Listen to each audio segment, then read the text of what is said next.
Subscribe करें और bell दबाएं ताकि कोई खबर रह न जाए।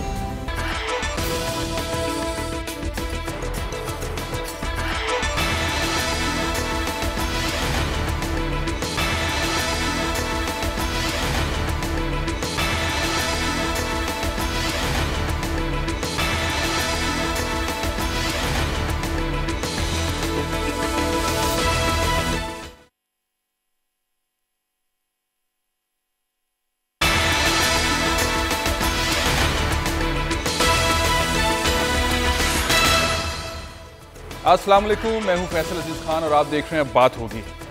हिंदुस्तान के अंदर तब्दीली आई है। इंटरनेट बहाल करने के अहकाम दिए हैं सुप्रीम कोर्ट ने मकबूजा कश्मीर में।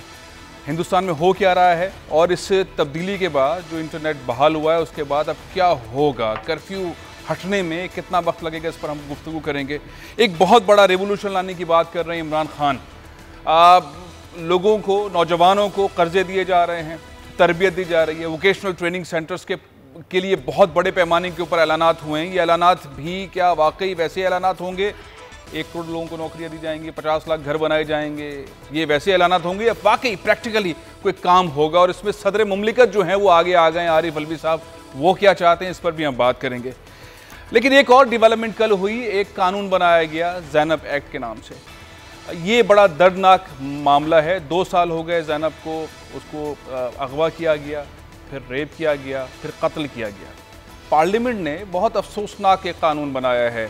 लोग उससे इत्तेफाक करें नहीं करें, सिर्फ ये तय किया है कि अगर कोई ऐसा करेगा तो 10 साल से 14 साल कैद की सज़ा होगी। क्या ये सज़ा काफ़ी है? अमीन अंसारी जो ज़ैनब के वालिद हैं वो हमारे साथ प्रोग्राम में शामिल होंगे। लेकिन मैं सबसे पहले चाहूँगा कि बात करें मईशत की। किस तरह पाकिस्तान आगे बढ़ रहा है? स्टॉक एक्सचेंज ने पिछले एक हफ्ते के अंदर बहुत तेज़ी दिखाई। डॉलर अपनी एक जगह पे रुका हुआ है। इंपोर्ट एक्सपोर्ट, ये तमाम चीज़ें जिसके लिए बहुत मेहनत की जा रही है, वाकई ये मेहनत काफ़ी है?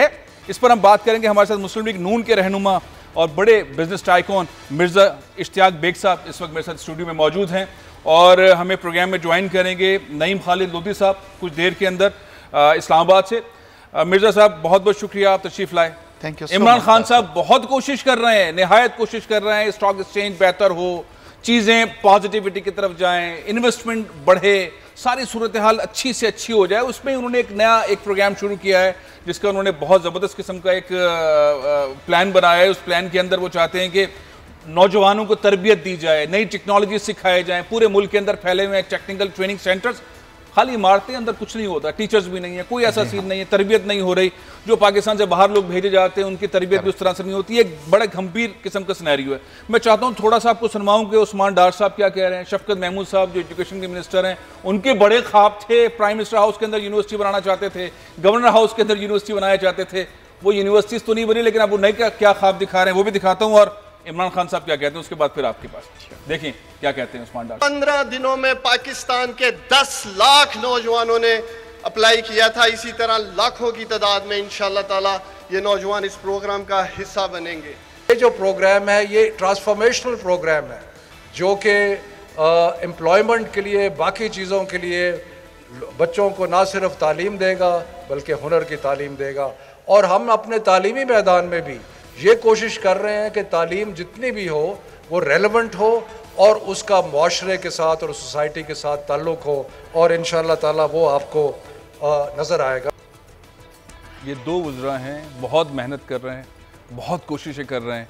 पिछले 16 महीने से जितनी गुफ्तगू अच्छी करते हैं, ऐसा लगता है कोई तब्दीली आ रही है, कोई ट्रेनिंग्स होंगी, लोगों को समझाया जाएगा, लोन वाकई हकदार को मिलेगा, इंसाफ के साथ, ट्रांसपेरेंसी के साथ। इन्होंने बड़ी मज़ेदार बात की है कि 500 टेक्निकल ट्रेनिंग सेंटर्स तो मदरसों में बना देंगे, 2000 असातिज़ा को तरबियत देंगे।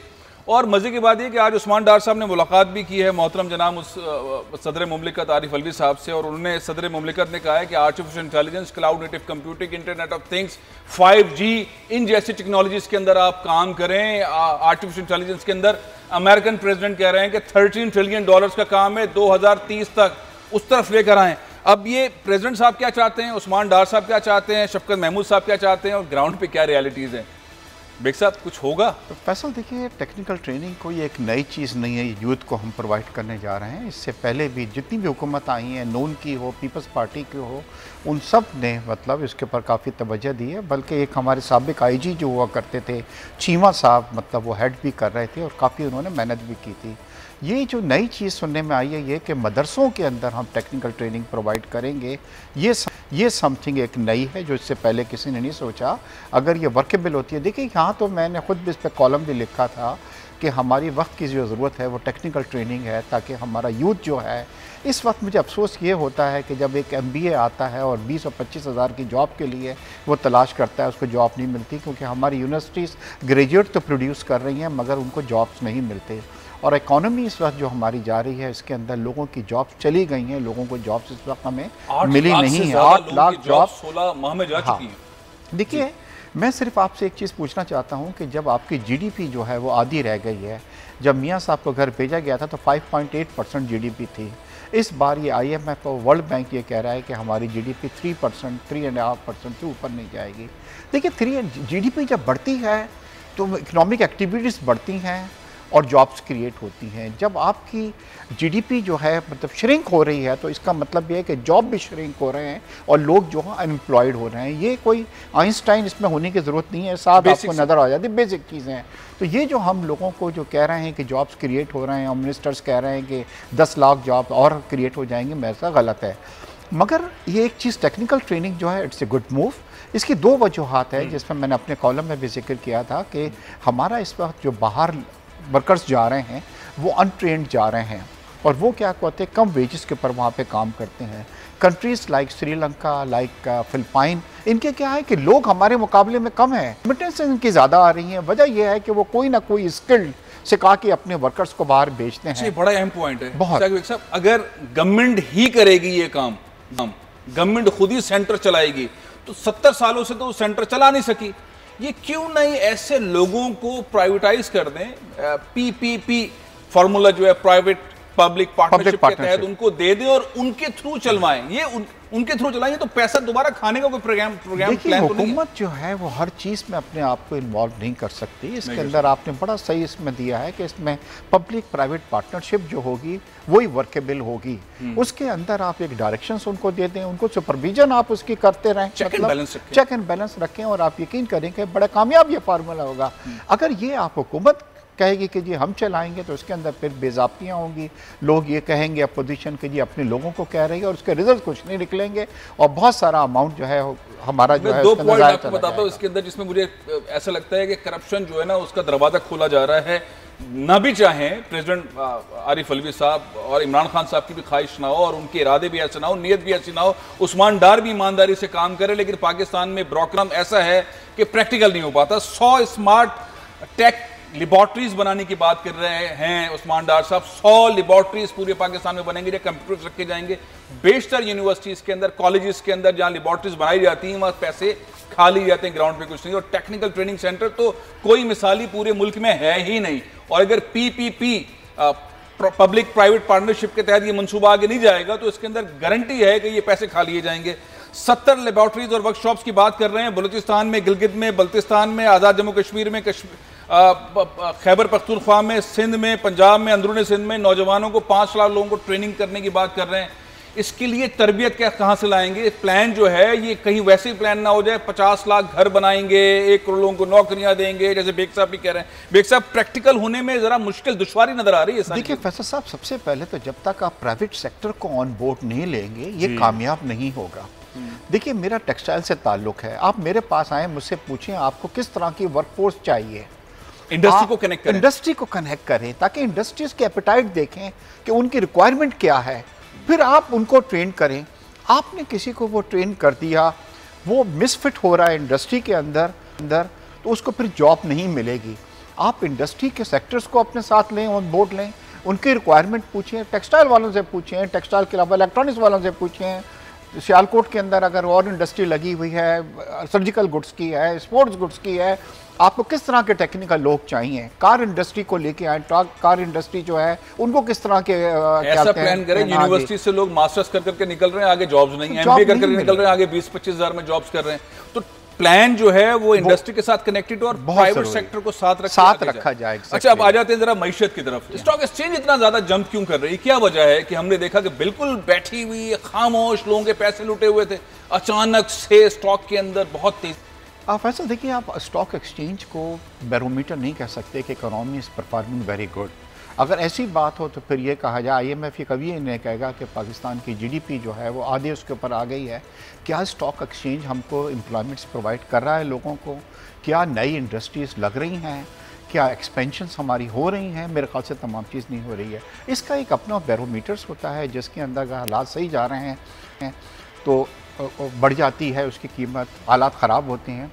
अभी इस वक्त कुछ इस तरह के सिग्नल्स मिले हैं कि हमारे मुल्क के अंदर थोड़ी सी, उन्होंने कहा है कि जो एक अनसर्टनिटी थी वो थोड़ी सी कम होने वाली है। हुकूमत ये दावे कर रही है। पैसे भी दे गए ना, शेख साहब आए, $200 मिलियन दे गए, एक कंपनी है उसमें इन्वेस्टमेंट आ गई, 2-3 कंपनी। फैसल, लोग पैसे नहीं देखे गए, हुकूमत ने एक नई चीज़ शुरू की है। आप सुन के बड़े ताजुब होगा, आज सुबह मेरी मीटिंग भी थी कुछ बैंकर्स के साथ, जिसको हॉट मनी कहा जा रहा है, जिसमें यह है कि अगर आप बाहर से पैसे लाते हैं तो ये कन्वर्टेबल होंगे, यानी कि आपके पास डॉलर हैं, आप पाकिस्तान में लाए, उसको कन्वर्ट किया और उस पर 13% इंटरेस्ट मिल रहा है, यानी कि डॉलर पे वो 13% आपको मिल गया। और कल को सपोज इन केस आप कहते हैं कि मुझे ये पैसा वापस लेके जाना है, तो आप उसको दोबारा कन्वर्ट करवा के उसको ले जा सकते हैं। तो वो आदमी इस वक्त, इसमें $2 बिलियन इस वक्त बाहर से आ चुका है। बल्कि हम ये देखें कि एट व्हाट प्राइस हम इसको स्नैच करके लाए हैं। हम इस वक्त 13% दे रहे हैं। दूसरे ममालिक में डॉलर के ऊपर इस वक्त 1% और 1.5% भी नहीं मिल रहा। तो ये हम जो पैसा लाए और प्रॉफिट बनाए और ले जाए। अच्छा, अब तो हमने बड़ा अच्छा उनको कहा कि आ जाइए जी, हम आपको दे देंगे, और कन्वर्टेबल कर दिया है। कन्वर्टेबल यानी कल को अगर वो सोचेंगे जी नहीं अब मैंने पाकिस्तान से निकलना है, तो प्रॉफिट समेत अपना पैसा दोबारा कन्वर्ट करके ले जा सकते हैं। अच्छा, अभी हमें बड़ा अच्छा लग रहा है, हमने इसको हॉट मनी का टाइटल दिया है कि जी पाकिस्तान में मनी आ रही है, बट ये मनी जो है इन्वेस्टमेंट इंडस्ट्री के लिए नहीं आ रही है। हुकूमत की भरपूर कोशिश है कि पाकिस्तान के अंदर मईशत बेहतर हो। हुनरमंदी का जो एक मामला है उसके अंदर वोकेशनल ट्रेनिंग सेंटर्स के प्रोग्राम चलाए जाएं, आर्टिफिशियल इंटेलिजेंस के प्रोग्राम चलाए जाएं, क्लाउड नेटिव कंप्यूटिंग के प्रोग्राम चलाए जाएं। ये उसी तरह की सारी बातें जब हुकूमत आई थी, नई हुकूमत आई थी, उन्होंने कहा था कि 1 करोड़ नौकरियां देंगे, 50 लाख घर बनाएंगे, और वो प्रोसेस चलते चलते चलते आगे आ चुका है। घर बनाने वाला मामला कहाँ तक पहुँचा, नौकरियाँ देने वाला मामला कहाँ तक पहुँचा, मईशत कहाँ तक पहुँची, डॉलर कितना ऊपर आ गया, हकाइक किस सतह के, और महंगाई का क्या हाल है। इमरान खान साहब क्या कहते हैं, यूटिलिटी स्टोर्स पहले उन्होंने कहा कि मैं बंद कर दूंगा और बंद कर दिए थे, फिर एहतजाज हुआ, दोबारा खोले। और चंद रोज पहले AKD अकील करीम बेडी जो बहुत बड़े पाकिस्तान के बिजनेस टाइकॉन है, इमरान खान साहब के करीबी दोस्त भी हैं, मेरे साथ प्रोग्राम के अंदर मैंने उनको बहुत इल्तिजा की थी कि इमरान खान साहब से काइंडली ये कहिए कि सिर्फ 6-8 चीज़ों की कीमतें कम कर दें, लोगों के मसाइल हल हो जाएंगे। AKD ने क्या कहा था पहले सुनवाता हूं, फिर इमरान खान साहब ने क्या किया वो भी सुनवाता हूं, लेकिन पहले AKD। इस वक्त गवर्नमेंट जो फोकस कर रही है कि किसी भी सूरत में पुअर को जो सपोर्ट मिलनी चाहिए, और उसके ऊपर गवर्नमेंट की, मैं देख रहा हूँ यूटिलिटी स्टॉल को, यूटिलिटी वालों को भी फाल किया जा रहा है, उसके ऊपर भी काम हो रहा है। उनके पैसे भी गवर्नमेंट कोशिश कर रही है कि उनका बजट बढ़ा। तो मेरा ख्याल है कि ये सारी चीजें हम देख रहे हैं। आपने बहुत अच्छी बात की, होगा होगा हो रहा था, होगा ये तकरीरी लग रही है मुझे इमरान खान साहब की भी और आपकी भी, जिस तरह से कह रहे हैं आम आदमी भी क्या कह रहे हैं। अगर ये पॉसिबल हो अखिल भाई, छोटी सी, अगर 6 चीजों की प्राइस कम कर दें, घी की, चावल की, चीनी की, सब्जी की, अगर 6-8 चीजों के प्राइस कम कर दें, सब्सिडी शामिल कर दें, तो लोग आजादी से जिंदगी गुजारने के काबिल होंगे और ये पॉलिसी चलाते रहें। बिल्कुल इमरान खान साहब, क्या इस पे आप क्या कहें? आप बिल्कुल ठीक कह रहे हैं कि इस वक्त फौरी जरूरत है, लेकिन जाहिर बात है कि गवर्नमेंट के पास भी इतना बजट है नहीं इस वक्त, क्योंकि उन्होंने टाइटनिंग की इसीलिए थी कि पाकिस्तान के रिजर्व को बेहतर करें, पाकिस्तान की स्पेंडिंग को कम करें। लेकिन आपकी ये बात सही है कि इस वक्त मिनिमम अगर आप 6 आइटम ना करें तो वीट जो है उसकी प्राइस नीचे लानी पड़ेगी, क्योंकि ये पूरा आदमी को सबसे ज्यादा इफेक्ट। बहुत चंद बिजनेसमैन जो हैं वो इमरान खान साहब के करीब हैं, बहुत चंद, उसमें AKD बहुत ज़्यादा करीब है, उन्होंने ये बातें कही। उसके बाद इमरान खान साहब ने एक ऐलान किया। क्या ऐलान किया, आइए सुनिए। कल यूटिलिटी स्टोर्स का आगाज़ किया, हमने पैसे डाले हैं 6 या 7 अरब रुपया, ताकि लोगों को, हमारे जो तनख्वाहदार लोग हैं उनको सस्ती बुनियादी चीज़ें, आटा, चीनी, घी, चावल, दाल, ये ताकि उनको मिल सके। तो ये हमने शुरू किया और ये इंशाल्लाह यूटिलिटी स्टोर्स के अंदर आप देखेंगे कि लोगों को सस्ती कीमतें मिलेंगी। शुक्रिया वज़ीर आज़म, आपने 7 अरब रुपए का पैकेज दिया यूटिलिटी स्टोर्स को। पहले आपकी हिकमत अमली ये थी कि यूटिलिटी स्टोर्स बंद कर दिए जाएं, फिर आपके दोस्तों ने आपको समझाया और आपने इस पर अमल दरामद किया। बहुत अच्छी बात है, आम लोगों को इससे फ़ायदा हो रहा है। बेग साहब, मैं इस पर कॉमेंट चाहूँगा, लेकिन इसके साथ साथ ये बताइए कि टैक्स जो इस जमा करने की, टैक्स रिफॉर्म्स की बात की थी, 5500 अरब रुपए जमा करने के लिए शब्बर जैदी को लाए थे। कितने पैसे आपको लगते हैं जमा हो सकेंगे? शब्बर जैदी कितना जबरदस्त काम कर रहे हैं? फैसल देखिए, सबसे पहले तो मैं आपको बताऊं कि टैक्स है क्या। टैक्स इकोनॉमिक एक्टिविटीज़ जो है उसका एक बाई प्रोडक्ट है। जब इकोनॉमिक एक्टिविटीज़ बढ़ती हैं तो खुद ब खुद टैक्स जो है वो जनरेट होता है। मैं आपको इसकी मिसाल इस तरह देता हूँ कि जब पीपल्स पार्टी की हुकूमत गई थी तो 2000 अरब हमारा टोटल टैक्स कलेक्शन था। जब मियाँ साहब को भेजा गया तो 4000 अरब हो गया, क्योंकि इकोनॉमिक एक्टिविटीज़ जो थी वो बूम के ऊपर थी। 5.8% GDP आ रही थी। अब हमारी GDP आधी रह गई है। शब्बर साहब को टारगेट दे दिया गया है कि 5500 अरब रुपए आप ला के दें। अभी अंदर की इतलात ये हैं कि उनकी इस बात के ऊपर नाराजगी है। उन्होंने कहा आप टारगेट को रिवाइज करें। हुकूमत ने रिवाइज नहीं किया, वो 15 दिन की छुट्टी लेके घर पे जाके बैठ गए हैं। अब देखें आते हैं कि नहीं आते हैं, ये दूसरी बात है। बट इस इकोनॉमिक एक्टिविटीज आप कह रहे हैं शब्बर जैदी साहब नाराज होकर चले गए? सर आपने पता शब्बर जैदी साहब नाराज होकर चले गए। उन्हें 5500 अरब रुपए का टास्क दिया गया था रिफॉर्म्स के लिए FBR के अंदर। बेग साहब ने ये ब्रेकिंग न्यूज़ दी है कि शब्बर जैदी इमरान खान साहब से नाराज होकर चले गए। मेरे साथ जो है वो बहुत अहम तज्जियाकार नईम खालिद लोधी साहब इस वक्त कनेक्ट हो गए इस्लामाबाद से। लोधी साहब अस्सलाम वालेकुम। हम 2-3 चीज़ों पे गुफ्तगू कर रहे हैं, मैं चाहता हूँ आप दोनों तीनों चीज़ों के ऊपर कमेंट करें। तो 144 का जो मामला था, सुप्रीम कोर्ट, जो इंडियन सुप्रीम कोर्ट जो कि RSS की सुप्रीम कोर्ट लग रही थी और लगती है सब ये चीज़ें जान भी रहे जिस तरह की जजेस साहिबान वहाँ पर हैं। फाइनली इंटरनेट बहाल है, उसके अहकाम दिए गए कश्मीर के अंदर। एक सूरत हाल आज़ादी की तरफ जा रही है, लेकिन होगा क्या? जैसे आज़ादी कश्मीर के लोगों को मिलेगी, इंटरनेट की आज़ादी मिलेगी और वो राब्ते कर सकेंगे तो क्या होगा? दूसरा सिनेरियो ये है कि पाकिस्तान के अंदर मईशत की जो सूरत हाल है, हुकूमत बार बार कोशिश कर रही है, एक से बढ़कर एक प्लान लेकर आ रही है, लेकिन वो प्लान तकरीरों के अंदर है, कागज़ों के अंदर है, ग्राउंड पर नहीं आ रहे। जैसे अभी बेग साहब बात कर रहे थे, 5500 अरब रुपए का टैक्स कलेक्शन कैसे हो सकेगा? हुनरमंदों वाली पॉलिसी, उस पर कैसे हो सकेगा? मैं चाहूँगा कि इन दोनों तीनों चीज़ों के ऊपर आप कॉमेंट करें।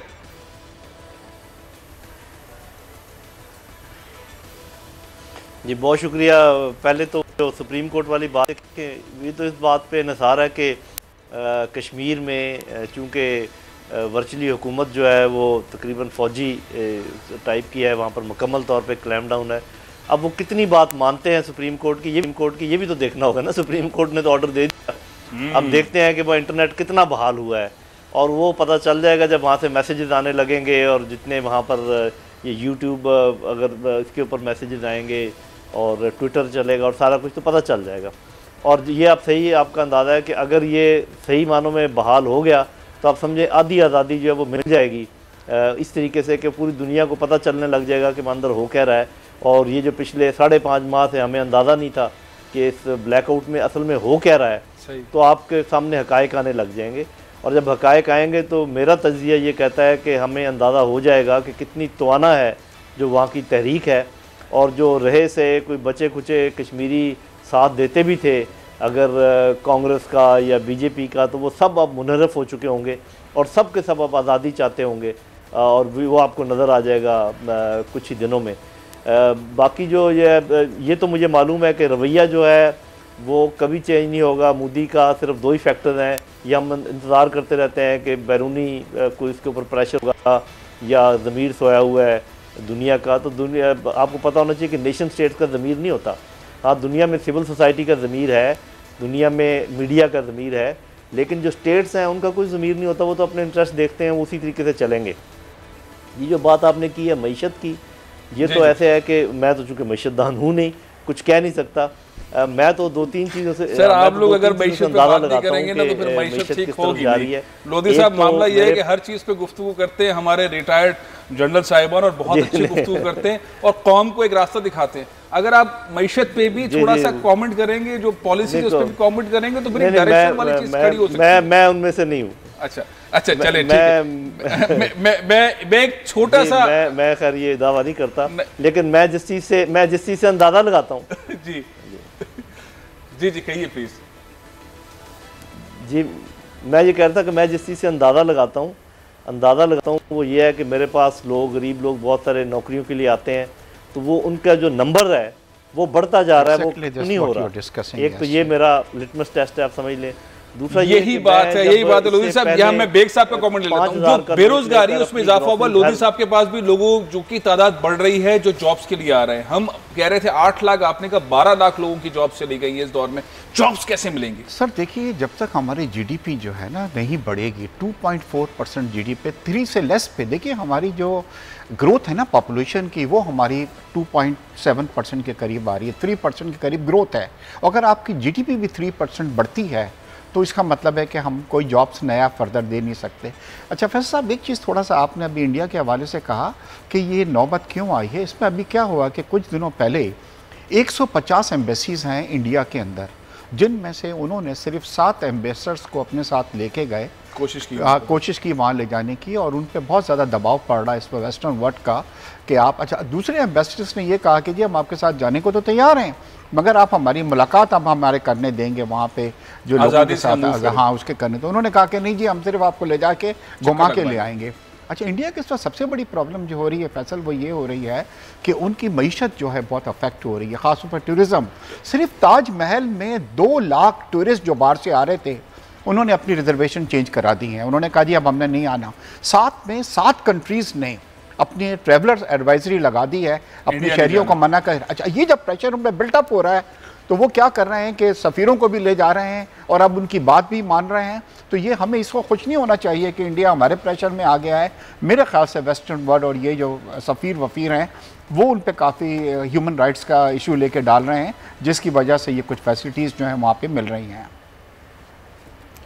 मैं एक वक्फा ले, एक बहुत संगीन मामला है, पूरे माशरे का मामला है, उसमें मैं चाहूँगा लोधी साहब भी कमेंट करें, मिर्ज़ा साहब भी कमेंट करें, और हम ब्रेक के बाद अमीन अंसारी साहब को लेंगे जो वालिद हैं ज़ैनब के। वो बच्ची 2 साल पहले, आपको याद होगा, सानेहा कसूर, छोटी सी बच्ची जिसको अगवा किया, रेप किया और फिर कत्ल कर दिया। कानून साजी हुई है कल, सज़ा तय की गई है 10 साल या 14 साल, 10 साल से 14 साल। सज़ाए मौत का मामला नहीं है। उनके वालिद क्या कहते हैं और सारे वालिदैन क्या सोचते समझते हैं कि अगर उनके खुदा न खास्ता बच्ची को अगवा कर लिया जाए, उसको अगवा करने के बाद रेप किया जाए और कत्ल कर दिया जाए, तो क्या 10 साल कैद काफ़ी है या क्या? इस ब्रेक के बाद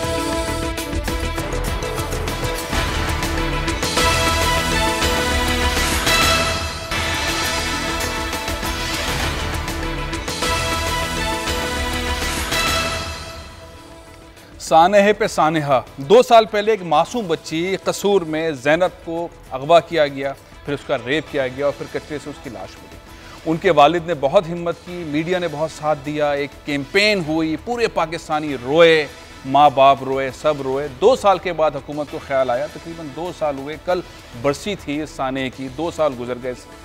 कौमी असम्बली ने एक बिल पास किया। बिल के तहत ज़ैनब अलर्ट एक्ट 2019 मुतफ़क़ा तौर पे मंजूर किया गया, जिसके तहत एक नंबर जारी कर दिया गया है। उस नंबर के तहत हेल्पलाइन बनाई गई है 1099। अगर कोई बच्चा या बच्ची अगवा हो तो इस नंबर पे बताएं, और अगर कोई इस पर एक्शन नहीं लेगा तो उसके खिलाफ कार्रवाई होगी। मजमूई तौर पे 10 साल से 14 साल तक उम्र कैद, सज़ा वगैरह दी जाएगी। अब मामला ये है कि क्या एक बच्ची के अगवा के बाद उसका रेप और उसका कत्ल, उसकी सज़ा सिर्फ यही होनी चाहिए? मेरे साथ इस वक्त टेलीफोन लाइन पर मौजूद है अमीन अंसारी, वालिद हैं ज़ैनब के। मैं चाहता तो नहीं हूँ, लेकिन उन्होंने बहुत हिम्मत की, बहुत मुकाबला किया, बहुत कोर्टों के चक्कर लगाए, मीडिया ने बहुत साथ दिया, लेकिन इस एक्ट के बनने के बाद वो सोच के आ रहे हैं। अमीन साहब अस्सलाम वालेकुम।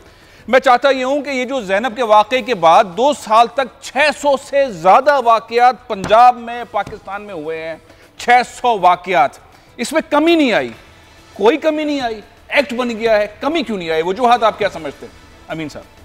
जी जी जी, इसमें बुनियादी तौर पर दो वजूहात हैं। पहली वजह है ये हमारा जो मतलब इन्वेस्टिगेशन प्रोसिक्यूशन का हमारा सिस्टम है, जो केस तैयार करके आगे सबमिट करते हैं, ट्रायल का टाइम, ये बहुत ज़्यादा टाइम है। हमारे ये कानूनी निकाय हैं, इस पर मैं समझता हूँ, जब देखें मैं अपने मिसाल देता हूँ, जब ये मुजरिम पकड़ा गया उसने खुद ही कन्फेस कर लिया, उसके बाद DNA भी मैच हो गए, सारा आ गया, ये विद इन वीक सारे मामला क्लियर हो गए थे। अब उसके बाद कोर्ट में केस चल रहा है, 15 दिन वो चला, फैसला आ गया, आगे हाई कोर्ट 2 महीने 3 महीने, फिर सुप्रीम कोर्ट 2-3 महीने, ये चीजें खत्म होनी चाहिए। जब कन्फेस कर लिया उसने, DNA मैच हो गए, मैं समझता हूँ इसको उसी वक्त अगर विद इन अमीन साहब ठीक है, मैं आपकी समझ गया। ये बताएं जो सजा है वो काफी है, नए एक्ट के तहत सजा जो दी गई है 14 साल 10 साल उम्र कैद टाइप की सजा, जो रेप कर ले, बच्चे को मार दे, अगवा कर ले, ये आप समझते हैं ठीक है? जी जी। दूसरा है ना, ये वो पहली बात कर रहे हैं, इब्रत देखे ना, इब्रत जब गवर्नमेंट हमारी पार्लियामेंट कमिटेड हो ना, कल भी पार्लियामेंट में ये आवाज बुलंद की गई है कि ये सरेआम इब्रत बनाने का कानून होना चाहिए। तो वहाँ पर शेरी मुजारे साहब ने ये बात की है ना कि ठीक है आप आईनी तरमीम मिले हैं, सरेआम का कानून बना देते हैं। अब ये जैसे जब पूरी कौम ने आवाज दी है, उसका मतलब ये है कि आप ये कह रहे हैं कि अब जो एक्ट बना है उसमें तरमीम हो ना, तरमीम करनी चाहिए इसके अंदर, इबरतनाक सजा हो। ये 10 साल 14 साल काफी नहीं है, आप समझते हैं तरमीम हो इसके अंदर?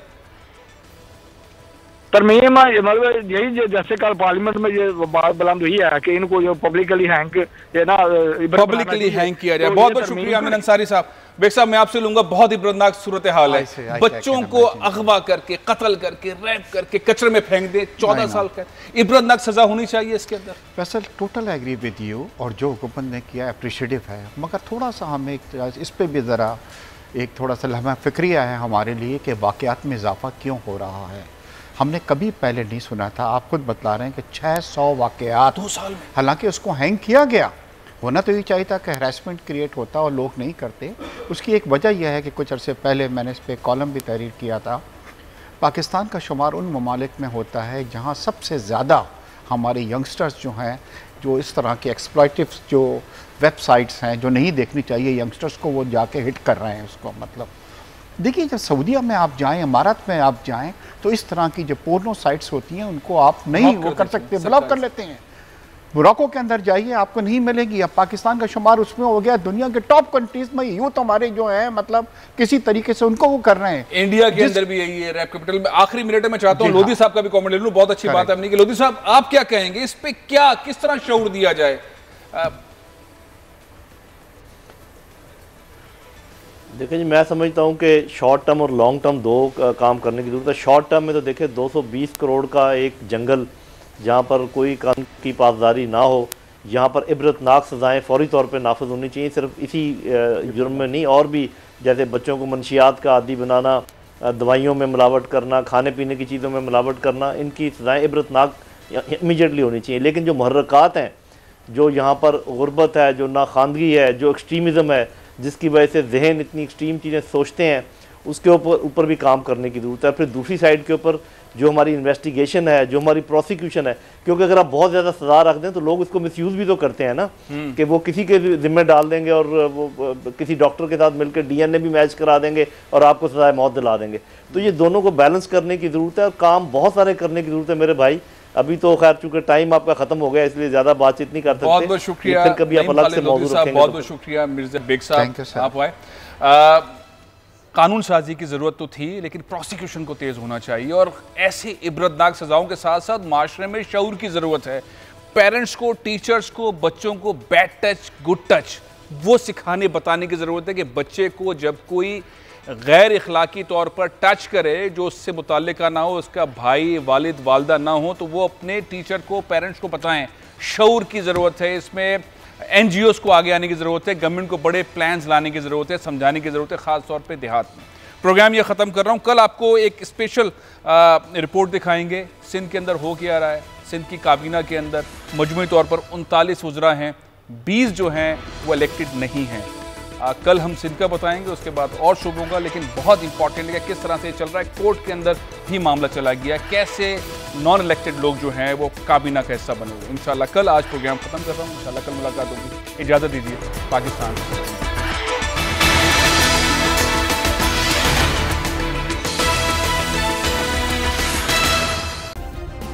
सब्सक्राइब करें और बेल दबाएं ताकि कोई खबर रह न जाए।